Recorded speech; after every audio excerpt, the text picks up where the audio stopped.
দেশের সব খবর দেখতে চোখ রাখুন এসটিভি নিউজে।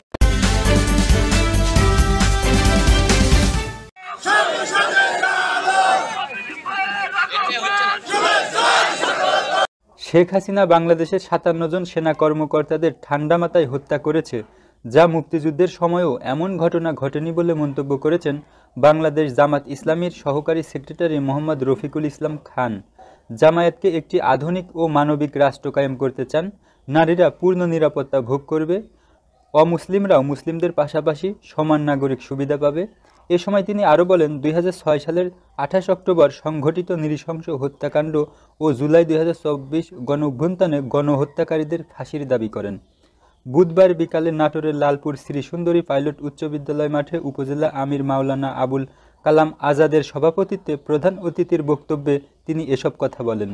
উপজেলা জামাতের সহকারী সেক্রেটারি হাফেজ আফজাল হোসেনের সঞ্চালন অনুষ্ঠানের বিশেষ অতিথি ছিলেন জেলা জামাতের আমির ডক্টর মীর নুরুল ইসলাম, অধ্যাপক ইউনুস আলী, অধ্যক্ষ দেলোয়ার হোসেন খান, সেক্রেটারি অধ্যাপক সাদেকুর রহমান, সহকারী জেলা ও সেক্রেটারি অধ্যাপক আব্দুল হাকিম ও আতিকুল ইসলাম রাসেল।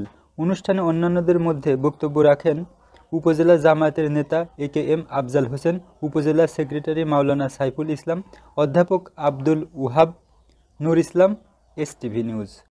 আমাকে একবারই গ্রেফতার করে ৩ দিন রিমান্ডে রাখা হয়েছিল। এরকম হাজারো মানুষকে তারা এইভাবে জুলুম নির্যাতন চালিয়েছে। জুলুম নির্যাতন চালানোর কারণ সরকারের বিরুদ্ধে কেউ কথা বলতে পারবে না।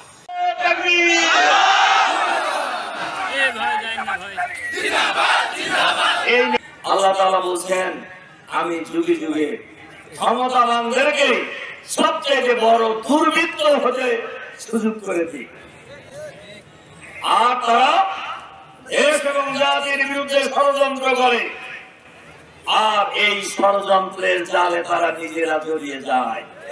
শেখ হাসিনা ক্ষমতায় আসার পরে দেশপ্রেমিক সেনাবাহিনীকে হত্যা করেছে। ৫৭ জন সেনা কর্মকর্তাকে হত্যা করা হয়েছে। বাংলাদেশের মুক্তিযুদ্ধে ১০ ভাগের ১ ভাগ সেনা অফিসার নিহত হয় নাই।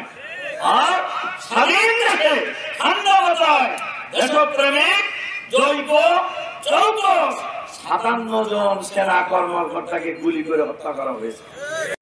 পরবর্তী সংবাদ দেখার আমন্ত্রণ জানিয়ে শেষ করছি